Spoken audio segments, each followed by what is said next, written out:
Peace is vital to the cause of mankind. All people everywhere want peace. They do not adore war or love violence. This obviously does not mean that they will always accept peace of any kind at any cost. A just peace cannot be an imposed peace. Sometimes peace is a regressive and passive state of affairs, eroding all moral dividing lines. In the face of injustice and tyranny, people will opt out of an imposed peace. Peace is not a subterfuge to continue the domination of the powerful. It is not a sheep submission to oppression or a consent to be led like a lamb to the slaughterhouse.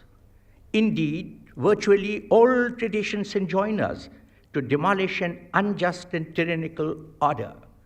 One cannot allow the tyrant to prevail. That said, we all want peace. It is the basis for the enjoyment of every other value in the good life. A question then arises as to what is it that gives us a lasting peace, whether within or between the nations. If we examine the issue deeply, we'll find that it is the habit of tolerance and respect for diverse points of view that brings peace. I know that for some, tolerance is a bad word, loaded with seeds of discord and alienation, leading to ruptures. It signifies the act of putting up with something, even if one finds it distasteful and unacceptable, inculcating an attitude of non-engagement. In this sense, tolerance is a pallid caricature, and I would venture a form of moral isolation or aloofness, because it's a withdrawal from dealing with others. However, tolerance is more than putting up with something which is distasteful. It is not just passive coexistence without violence. It is just not a sterile separateness, but fruitful togetherness, enriching cooperation. It is accepting the diversity of the world as something to be celebrated and not shunned, not even as something to be accepted reluctantly. In the most profound sense, it is an engagement not only with others, but also with oneself. In the face of something distasteful, the truly tolerant person is one who asks, why is it distasteful? True tolerance is in the first place a self-questioning. Why does one find a practice or a viewpoint or a custom distasteful? What does the feeling of the distaste say about one's own values and preferences? Tolerance is based then on a reasoned inquiry into the validity of one's own likes and dislikes. It is not enough simply to say, I find this habit of belief distasteful, but I shall accept it. It is the ability to overcome the blindness and deafness to see or listen to people who hold the different viewpoints and to question one's own. The second necessary attribute of tolerance is to go further and to ask, why is the other person or group or community or nation behaving the way it is? What values or ideas do they hold which has led them to do and say certain things which I find distasteful and offensive? In other words, true tolerance rests on a real attempt to comprehend others, to understand their worldviews, their motives, and intentions. As I begin to comprehend them, I may well begin to find their ideas and actions less objectionable. I should see at least that what they are doing and saying is not arbitrary or irrational or malicious, but consistent with the traditions and mores. Surely, nobody is exempt from the requirement of logical rationality. But people live their lives in situations already structured for them by others. One cannot rob life of this human condition, which lends life its many diversities and accounts for contradictions. You have to think of them with compassion and with gentleness. After all this, it may be that I still find the ideas or practices in question distasteful, But now I am in a position to begin the third movement of an act of true tolerance. I can now initiate a real, meaningful dialogue, interaction with others as part of an attempt to bridge differences and combat the legacy of intolerance. Having turned in word to question my own values and beliefs, having then made an attempt to comprehend the other's point of view, I am in a position to awaken the same curiosity in others to do the same. Every tradition has its own doctrines and systems of tolerance. I think if one were to investigate the matter thoroughly, one would find that they would be in agreement with the three-part argument I have made here: self-questioning, even self-criticism, comprehension of the other, or what might be called empathy, and dialogue. This is a worthy notion of tolerance, and it is one that we in India, with our many religions, communities, castes, sects, and groups, have a history of practicing. It is a fact corroborated by our history that in the Indian subcontinent for centuries, men and movements laid the foundation for interaction and communication between various religious communities. More than 2 millennia ago, Emperor Ashoka evoked a liberal version and carved it on a rock in these words: "One should honor another man's sect. For by doing so, one increases the influence of one's own sect and benefits that of other men's, while by doing otherwise, one diminishes the influence of one's own sect and harms the other man's." In the medieval centuries, the classic tradition of religious tolerance in India was powerfully reiterated by the Bhakti saints, who subscribed to the principles of tolerance, leading to a harmonizing process which sprang from needed articulation, explanation, and reconciliation. The Bhakti movement emerged in India when people were lost in dogmatic controversies, when religious people became sectarian and exclusive. It called upon people to look upon all human beings as kindred, belonging to one family. In the Islamic communities of India, the liberal tradition was echoed by Sufi saints. Sufis began to come to India from faraway places around the 11th century AD and made India their home. One of the first to arrive in our country, Khaja Moinuddin Chishti, remains as one of the most loved and respected by people of different persuasions. It was their humanistic philosophy which wove the social fabric of our country and defined the basis for day-to-day interaction among people. They regarded all the human beings belonging to whatever belief and in living whichever part of the world as the creation of one God, and as such worthy of one's love and respect. Loving the creation was one of the most important ways of expressing one's love for the Creator. They helped evolve a synthesis of ideas, values, and idioms, which metamorphosed religious philosophies which had taken birth in diverse social circumstances into a set of values which was conducive to the social environment of the subcontinent. Dara Shikoh translated Upanishads and wrote a book called The Meeting of the Two Oceans of Sufism and Vedantism. He propounded that these two philosophies revealed the same aspects, an emphasis on the transcendental remoteness of the divine, as well as the loving intimacy of the Supreme, and that all men of any disposition are a potential candidate for the divine status. Figures like those of Guru Nanak and Kabir, epitomizing the blend of ethos and values, became part of India's folklore. The name of Guru Nanak evoked deep respect and reverence among the common men of India, who sung for centuries, Baba Nanak, Sant Fakir, Hindu ka Guru, Muslim ka Pir.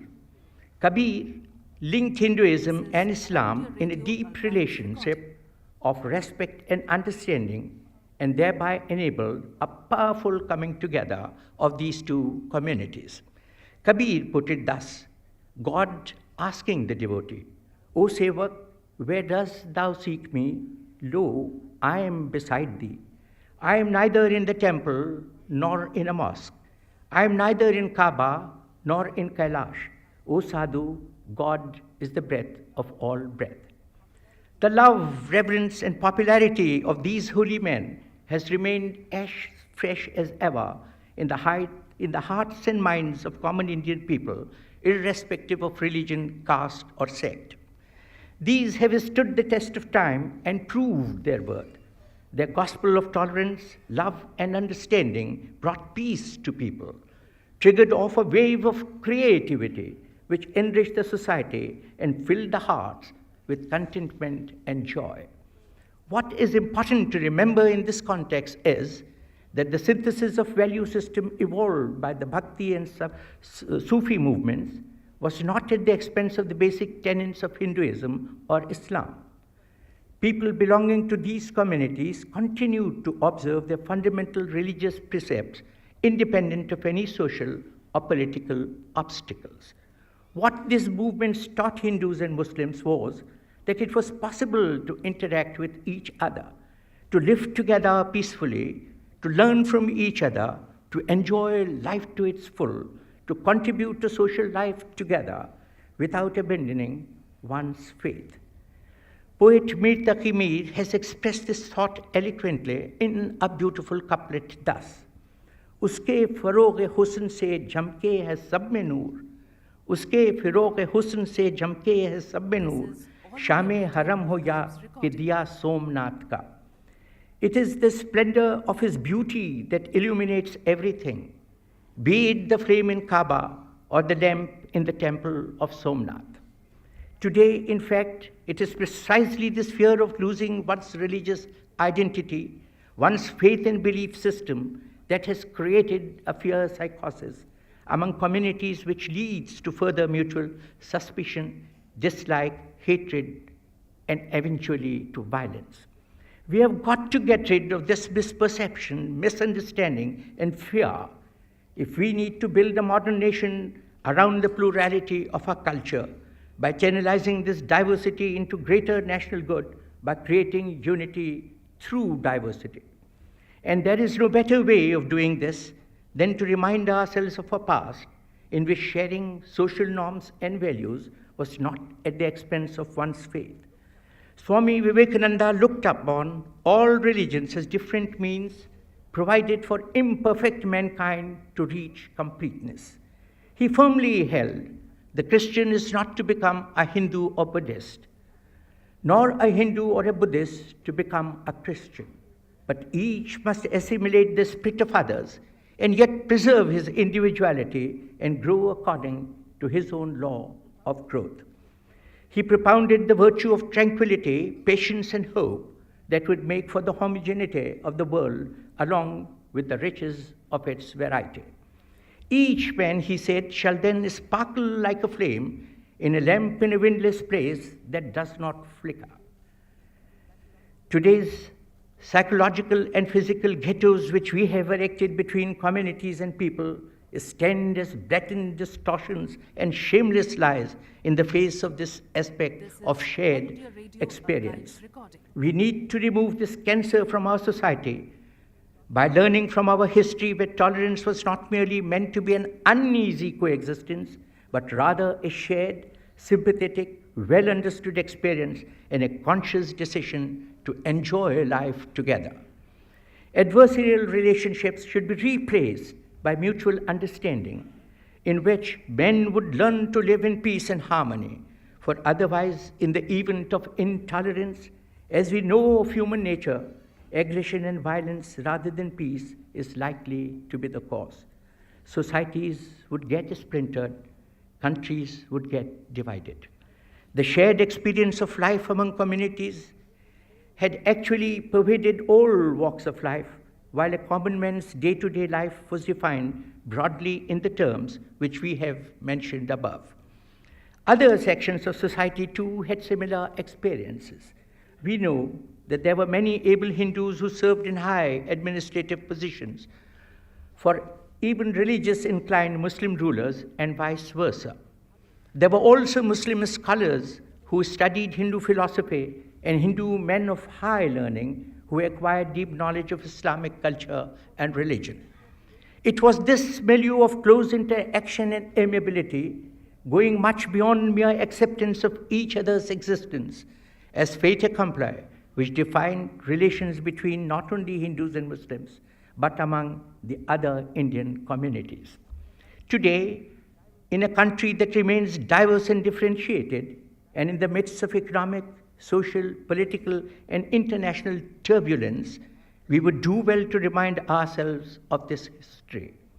Now, it may be objected that ordinary men and women in their daily lives do not have time or not well informed enough to engage in this three-part exercise of tolerance. This is a valid objection. Our daily lives demand much from us in India. However, while we cannot all be expected to undertake this kind of rigorous analysis required of true tolerance, this is not the case for our leaders, our intellectuals, our artists, or educated and professional classes. I do feel that we have been let down by these vital sections of our society, and I urge that there is still time for them to own up their shortcomings and stand up to meet the challenges of intolerance. They have an obligation towards the younger generation. It should not be let down like a lost generation. It is the responsibility of these classes to think on how to handle some of our contemporary differences where intolerances surface all too often. Peace dwells and harmony flourishes where compassion, tolerance, sensitivity, and understanding exist. The vision of the good society thus involves not the repetition of dogma or observance of ceremonies, but the transformation of one's nature. We must behold the truth and become what we behold. There is in human nature a desire for beauty, for moral aspirations, the regard of fellow human being, reverence for something greater than oneself in the universe, and so on. These impulses give warmth and color to life's fabric, its richness, fullness, and diversity. We need to see this as our true nature and to control our lower passions.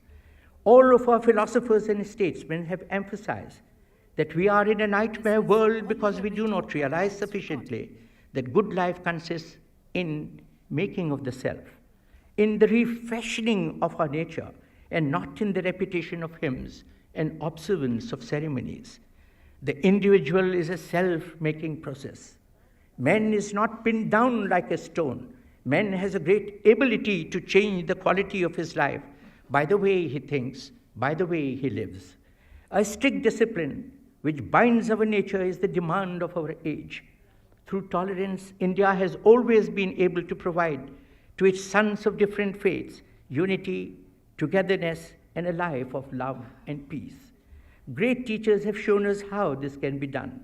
It is for our intellectuals, artists, educated and professional classes to weave this noble vision into our everyday and collective life. The creativity of the world of diversity and peaceful coexistence can be the basis of unparalleled human progress. In India, this task has to be approached not merely as a political challenge, but also as a spiritual pilgrimage. All our history was a preparation for this great act of dedication and fulfillment, evolving a system of peace based on shared goals and a common vision. Throughout the ages, endless inundations of men of diverse creeds, cultures, and races have come to this land from distant regions and different climes. India has welcomed them all. They have met and gathered, given and taken, and got mingled and merged. India's tradition has thus been epitomized in the following noble lines of Rabindranath Tagore: "None shall be turned away from the shores of this vast sea of humanity, that is my India." India has never been exclusive, but inclusive. Its culture is based in accepting and enlightening the self as it would grow with contacts with the best from outside. Indeed, India has sent out to the world a message of goodwill, again enshrined and proclaimed in one of Rabindranath Tagore's verses, which reads as follows: Day and night, thy voice goes out from den to den, calling Hindus, Buddhists, Sikhs, and Jains. Round thy throne assemble Parsis, Muslims, and Christians. Offerings are brought to thy shrine by the east and the west, to be woven in the garland of life. Thou bringest the hearts of all peoples into harmony of one's life. Thou, dispenser of India's destiny, victory, victory, victory to thee. It is thus that the genius of India has been able to find unity in diversity. By assimilating the best of all creeds and cultures, we have to rededicate ourselves to this if we have to keep India of Sardar's making strong and united.